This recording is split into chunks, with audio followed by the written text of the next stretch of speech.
On Tech News Today, Facebook reports some big numbers, plus Amazon gets into the email business, and Microsoft makes Office for iOS and Android free of charge. It's all coming up next on Tech News Today. This is Twit. Bandwidth for Tech News Today is provided by CashFly at CACHEFLY.com.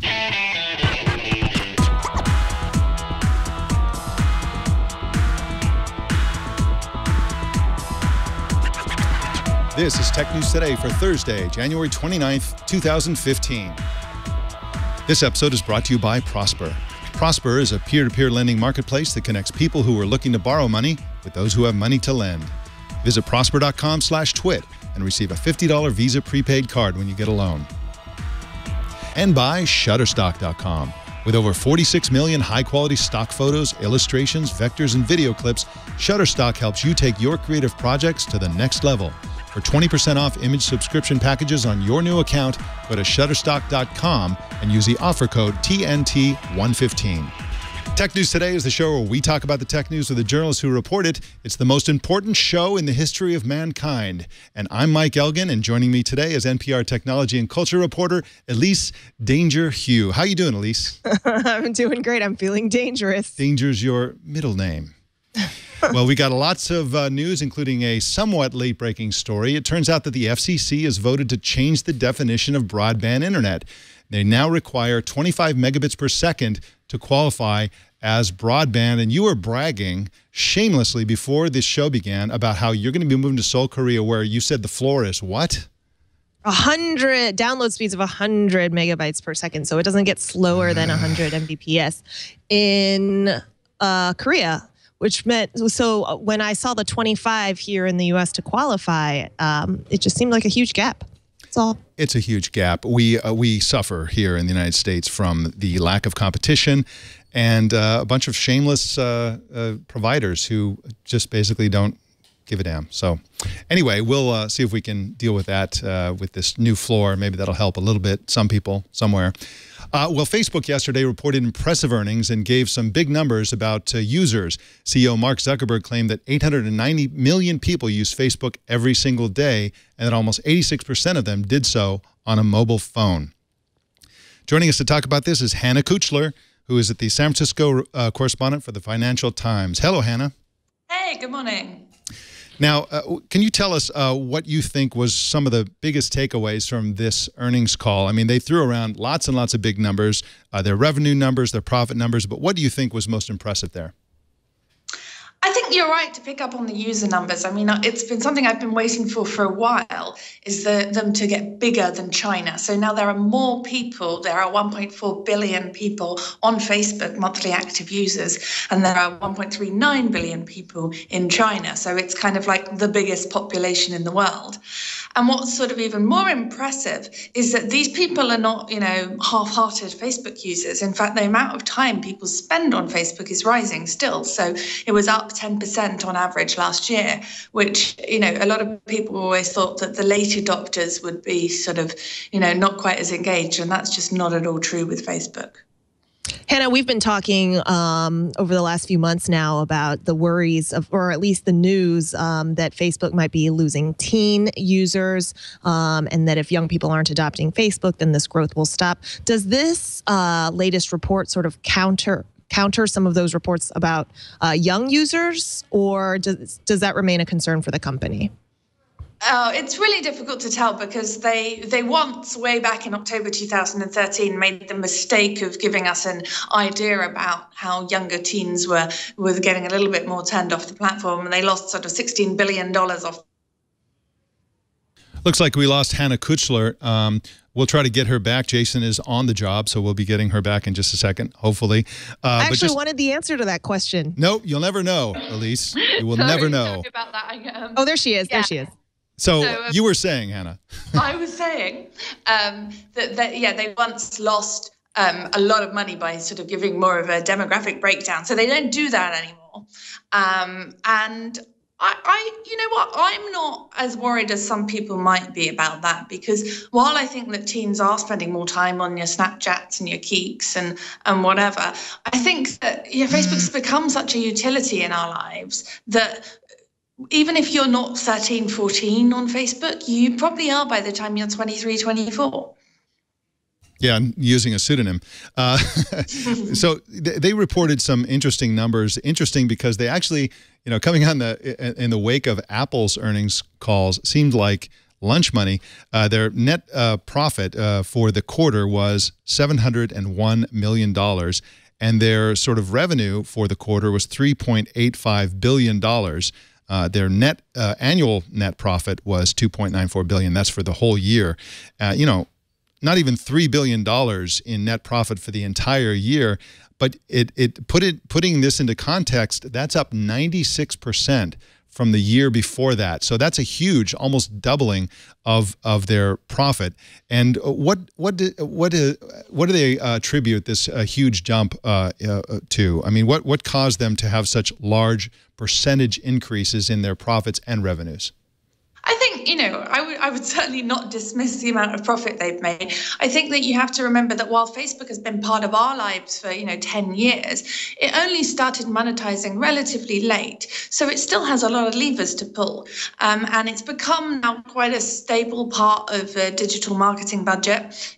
Digital marketing budgets are rising heavily. People like Facebook's targeting. You can select exactly who you want to see your ad. You can select customers that you've had before to see it, or customers who look like people you've had before to do it. And then they're starting to roll out other kinds of ads. So Instagram have started very slowly to do ads, and now they're on a big video ad push, which they hope, and I'm not sure this is entirely going to succeed, but they hope will start taking money from TV ad budgets. That is exactly what I was going to ask you about, Hannah, and it's this Facebook move to lean into video. What is the picture of that? What does that look like? What do we know about it now? Well, Facebook users will probably realize that there is a lot more video on the site than there has been. Apparently now more than half of US users watch at least one video on the site every day. So, Facebook is sort of going into YouTube's territory there in terms of being a home for online video. And it's really great for them on the business side, because marketers have always thought that video is a very powerful way to reach someone, much easier to get a kind of emotional reaction from a video than a picture or some words. And so, Facebook thinks those people are kind of there for the taking. And you can tell from the call that Mark Zuckerberg feels very confident and comfortable with Facebook's position in relation to investors. For example, he said that some of their newer initiatives, like the purchasing of WhatsApp, and probably implied that included things like Oculus VR, that acquisition, and also Instagram and so on, that Facebook is investing a lot of money and that there aren't going to be returns anytime soon on those investments. That's not the kind of thing investors like to hear. He also talked about how, when asked by an analyst why Internet.org, for example, which is a kind of I guess it's a nonprofit that Facebook started to connect third world countries to the internet, when asked why this should matter to investors, he basically said, it matters to the kind of investors we want to have. He's basically saying, if you don't like this sort of thing, take a hike. We don't need you. And I thought that was a really interesting message for the investment community. Yeah. I mean, it's the kind of thing that outside Silicon Valley is very difficult to tell your investors. But of course, Google led the way with this, when they went public sort of saying, we're going to do what we want with this money. We just be warned. And Zuckerberg has kind of followed in their footsteps. I did think it was quite funny. He was like, yeah, we're all about the mission. We're not actually that much about the money. Okay, great. But the costs did rise a lot in the quarter. Costs were up, I think, 87%. Headcount is up massively, 45%. They're still recruiting loads of people. They're investing more in data centers. They're investing in things like Oculus and WhatsApp and advertising technology. And they warned last quarter, and that knocked about $20 billion off the share price after market cap in after hours trading, when they said, look, the margins are going to get a lot thinner, and they did get a lot thinner, and they will continue to. So that's just something that analysts have to build into their models. And you notice that in the last 3 months, the shares have actually underperformed the NASDAQ, and that's most probably why. It's always fun to hear somebody who's worth $33.3 billion to say that they're not into money. It's not all about the money. Always a lot of fun. Well, Hannah Kuchler is at ft.com. You can follow her on Twitter at Hannah Kuchler. Thanks for joining us, Hannah. Thank you very much. Bye-bye. All right. We'll got more news for you in a sec, but let's talk about Prosper, one of our sponsors today. Prosper is a place where you can borrow money from people who want to invest in you. It's a peer-to-peer lending marketplace. You can visit prosper.com/twit and get a $50 prepaid card when you get a loan. But let's talk about what kind of loan you can get. You can get a loan of up to $35,000 in as few as 5 days. You can pay off your high-rate credit cards or fix up your house, whatever you want to do with that money. And you can check your low rate instantly without affecting your credit score by going to prosper.com/twit. You have to go to the /twit part to interact with this $50 Visa prepaid card opportunity. Just go to prosper.com/twit. That's a special site for the Twit Army. Up to $35,000 in just 5 days and a $50 Visa prepaid card. Go to prosper.com/twit. Elise, they say that email is dead, but major companies keep pushing it on us anyway. What's going on? Right, exactly. I don't think we can get away from email at work anyway. And so Amazon is taking on Microsoft Outlook in the corporate email space with a new product called Amazon Workmail. And joining us to talk about this new product is Cherlynn Lowe, a staff writer at Tom's Guide. Welcome. Hi. So tell us a little bit about what Workmail is for those who haven't heard about this new product yet. Workmail is kind of like an email service for companies, right? So like you said, it targets Microsoft's Outlook program that I want to say most of us here use at our offices. It provides a server for you to store your messages on, as well as the apps and the interface that you use to kind of interact with your email. And it provides resources such as shared calendars across your teams, as well as resource bookings, so you can book public spaces like your meeting rooms and stuff like that. So it really takes on Microsoft Outlook in that sense. So how does this compare with other competitors in terms of features and how it will be perceived by users?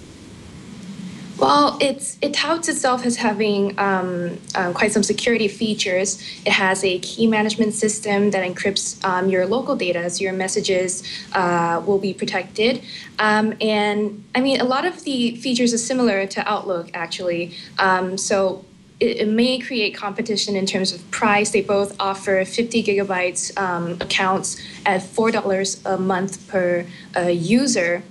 So that's not a lot of change there. Gmail for work is also another name in the space, and they take a more mobile and apps-based approach to the entire work system. So it's really hard to say because it's so early on and the product is yet to launch. But you can already start a 30-day trial, or your company can if you want to, just to see. From what I can see on the preview screenshots, it looks almost exactly like Outlook, except orange in color if you haven't changed your scheme yet. So I think competition's good. So this is probably a good alternative.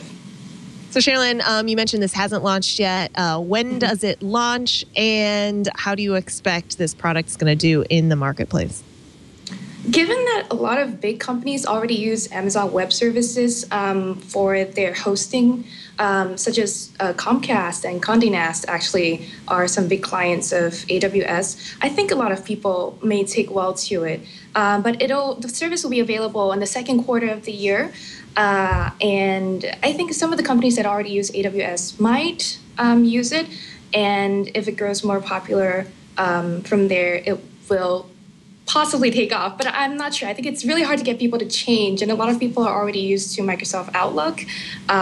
So they have to really offer something very different, or maybe something a lot cheaper and more reliable for it to really, really take off. It's interesting to note that Amazon also makes a web browser called the Silk browser. I think it's safe to say that Amazon has Google envy. They want to be like Google. They probably also want to be like Apple, and sounds like they want to be like Microsoft too. Cherlynn Lowe is at tomsguide.com, and you can follow her on Twitter at Cherlynn Lowe. Thank you for joining us, Cherlynn. Thanks for having me. All right.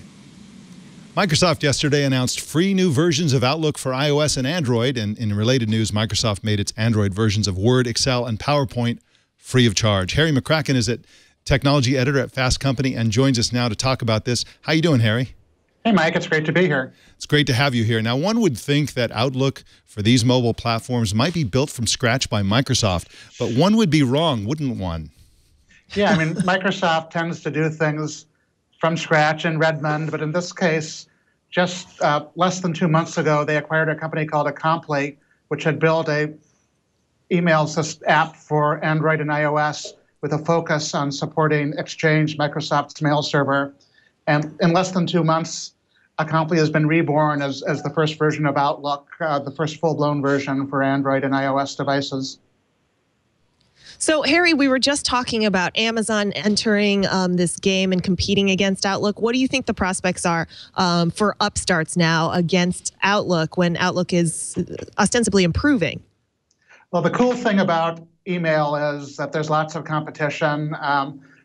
It's kind of remarkable that Microsoft is only doing Outlook for mobile devices now, and they gave lots of small companies an opportunity to get into the game. I think Outlook's app will probably be quite successful, but I don't see it eliminating the opportunity for other companies to do interesting things as well. Harry, will Microsoft's Windows 10 version of Outlook be based on Acompli as well? They're not saying that specifically, but they do seem to have a general philosophy that things should be comparable wherever possible. And I think it's likely you'll see similar functionality because that's certainly true of the other Office apps. When possible, they're similar on mobile devices. And Harry, you have interviewed the co-founder and CEO of Acompli. So we're curious, what did he tell you about the importance and the future of email? Well, people love to bash email and say that it's not useful anymore. There are still an awful lot of people doing email, and it's going to be a long time until it's irrelevant. And so I think it is really important that startups and big companies like Microsoft take it seriously. And I've just used the new version of Outlook a little bit on my iPad, but I'm certainly part of the target audience because I spend a lot of time on my iPad, and I work for a company that uses Exchange. And so far, it looks pretty impressive. Yeah, I agree with that. I love email, and I'm not ashamed to admit it. I think it's fantastic. It's the ultimate social network, and it's the only social network that more people are on than Facebook. And it's not Facebook, so it has a lot going for it. I'm a big booster of email. Harry McCracken is at fastcompany.com and also technologizer.com, and you can follow him on Twitter at Harry McCracken. Thanks for joining us, Harry. Thanks, folks. All right. Well, the Chinese government published new rules that require any company selling computer equipment to Chinese banks, are you ready for this? To hand over secret source code, submit to audits, and install backdoors into hardware and software. Elise Hugh, this is crazy talk. What are they talking about? They want these companies to hand over everything to the Chinese government? I guess this means the end of Western companies selling computer equipment to Chinese banks. It seems to be part of a larger strategy by the government to kind of use its sort of control over the Chinese economy to benefit Chinese companies. They obviously want Chinese companies to be the providers of this information. Do you think there's anything else behind it?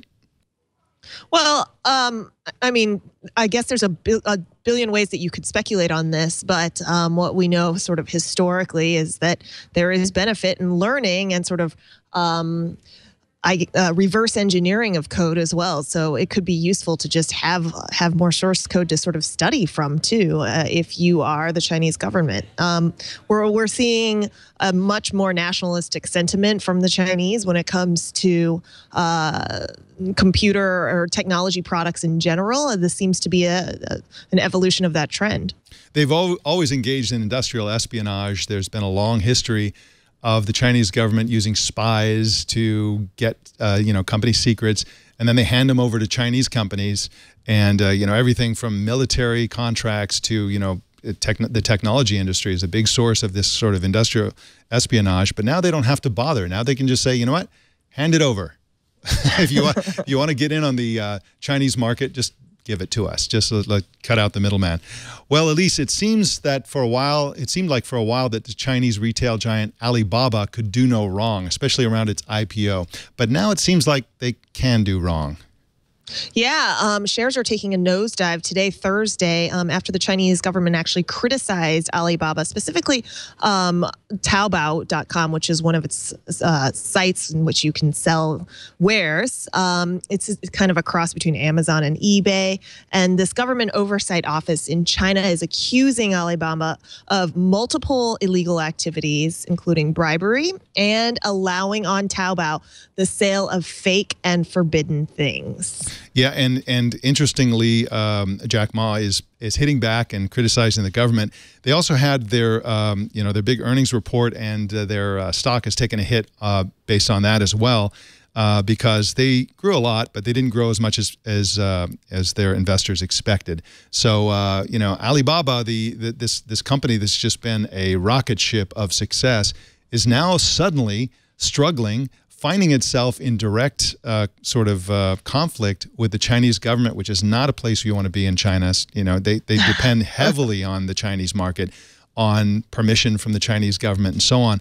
I don't know what they're thinking with this sort of pushback against the regulators there, but it's a risky maneuver.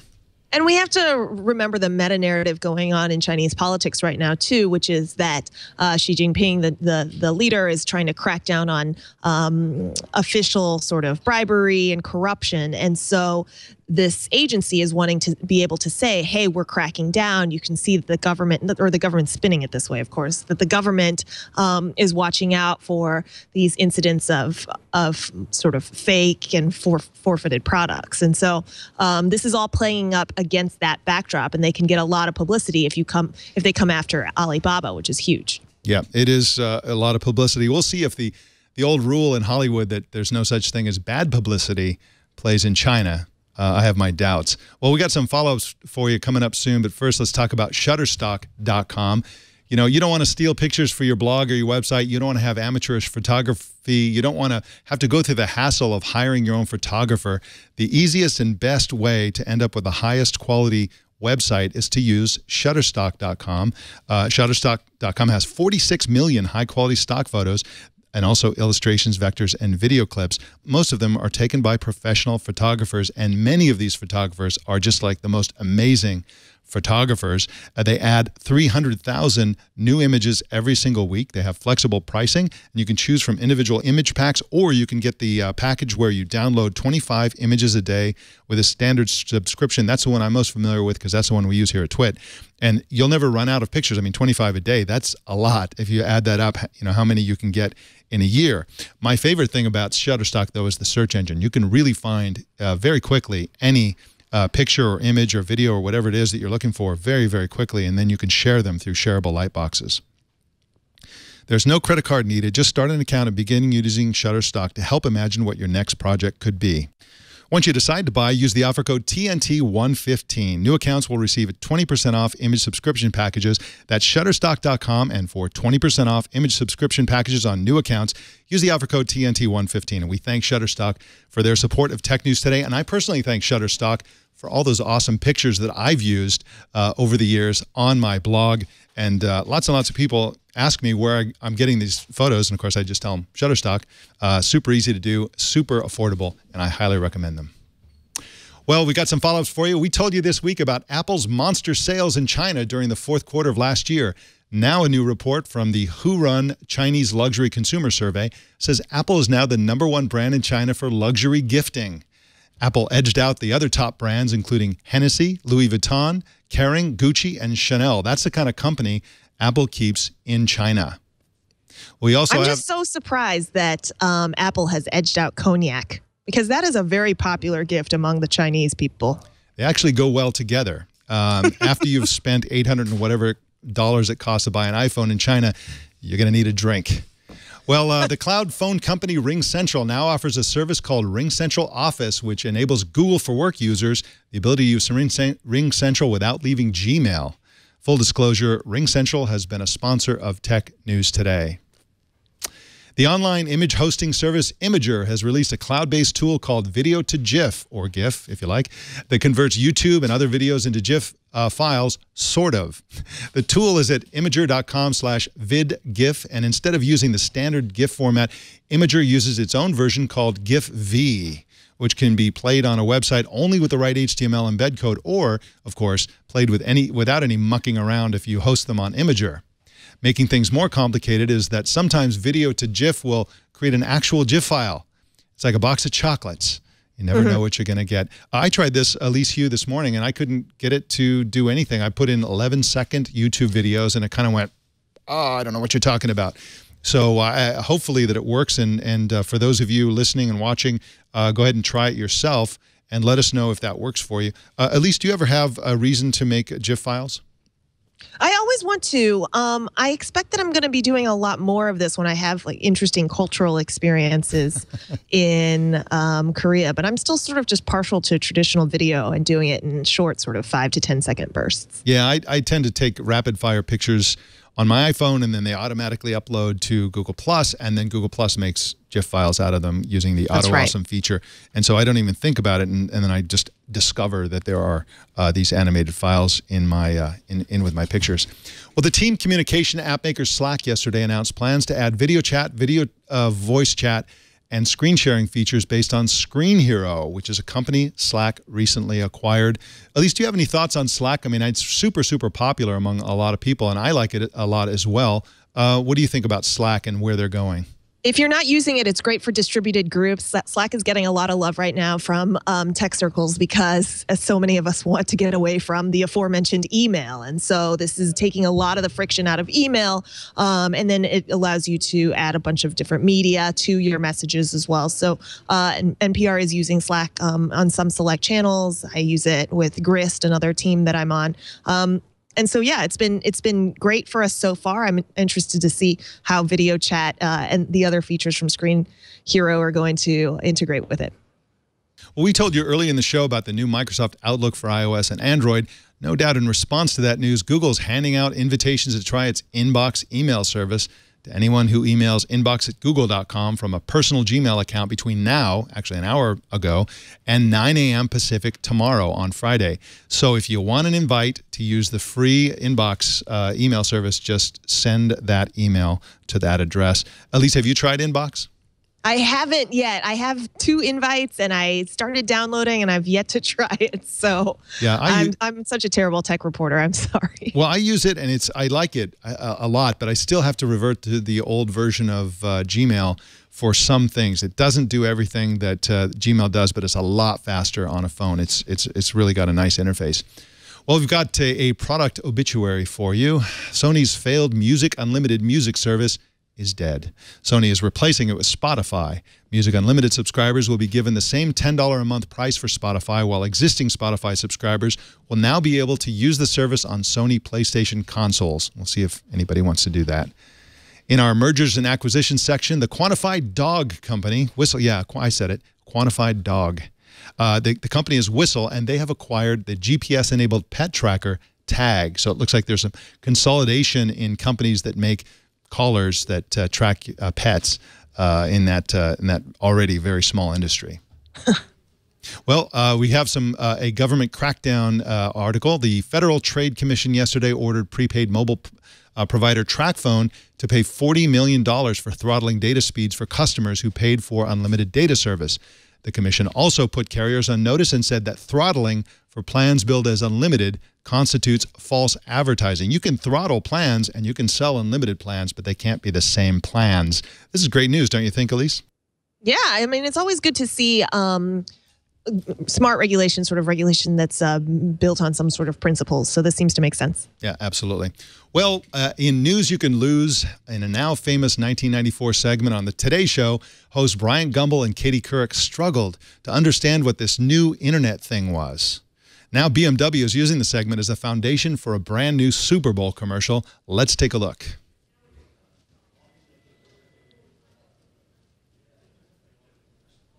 Back now at 56 past, I wasn't prepared to translate that. That's that little right. mark with the A and then the ring around it. At? See, that's what I said. Katie said she thought it was about. Yeah.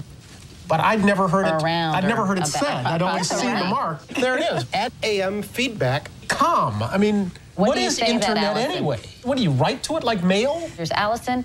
Can you explain what internet is? See, See, that's what I said. What do you mean there's nothing under the hood? Now they're in a car. Katie said she thought this was a car. Yeah. And it's built using wind? Like from a windmill? Or a fan, or a turbine, or a fan vine. Wow. I mean, what is i3 anyway? Allison, can you explain what i3 is? The all-electric BMW i3, built in a wind-powered factory with the strength of carbon fiber and BMW performance. Come on, loosen up, Gumbel. Can you twerk? Maybe. Oh, boy. Wow, they were so uncool in 1994, and they are still so uncool in 2015. And hilariously so. Yeah, they're good sports to sort of make fun of themselves and imply for comic effect that their confusion about the internet was not basically, you know, how people were back then in 1994. It's hard to remember, but the general population had no idea what the internet was. But they're putting themselves up as airheads who don't know what's going on, basically. They are not, in fact, airheads, and that was I thought that was pretty cool for them to do that ad. Very funny. Well, our TNT fan of the day is DJ Rockenbach. There is DJ Rockenbach, and he is listening. He's got, if anybody can identify this this complex-looking headset, I would be most appreciative. And he says he's a DJ, and so while you're listening to his jams there, he's listening to us. So what are you going to do? How do you watch or listen to TNT? Just record a video or take a picture of yourself or your setup and post it on Google+, Twitter, or Facebook, and use the hashtag #HowIWatchTNT, and we will find it. That is the Tech News Today. Elise Hugh, what's going on with you? Oh, I'm just awaiting a visa to get over to Seoul, South Korea, where I can enjoy fast internet speeds. In the meantime, you can find me in the U.S., still on NPR.org, and on Twitter at Elise WHO. So literally, you're waiting for a visa, and that's what's going to determine when you depart and move to Seoul? Yes, and that's going to determine how many more weeks left I have on Tech News Today. Wow. I hope I'll have to contact my friends at the State Department and make sure we delay your visa. Do not slow down my visa, Mike Elgan. Whatever it takes, man. The show must go on. Well, thank you, Elise. We'll see you hopefully next week right here on Tech News Today. Great, thanks. All right. You can subscribe to Tech News Today on iTunes. Leave a review and let us know how you like the show. We'd love your feedback. You can choose your favorite way to subscribe at twit.tv/TNT. And you can also watch us live every weekday at 10 a.m. Pacific, 1 p.m. Eastern, 1800 UTC at live.twit.tv, or on the app or browser plugin of your choice. If you're ever in Northern California, come on in and watch us live. We love a live audience. And follow us on Twitter. Tech News Today TV is our Twitter name. And you can follow me on Google+. Just go to elgan.com. That's ELGAN.com. And that will redirect you to my G+ profile where you can follow me. And please send us your thoughts and opinions to TNT@twit.tv, or by phone, 260-TNT-SHOW is our number. And don't miss our evening newscast, Tech News Tonight, at 4 p.m. Pacific tonight and every weeknight right here on the Twit Network. My name's Mike Elgan. Thanks for tuning in. We'll see you tomorrow.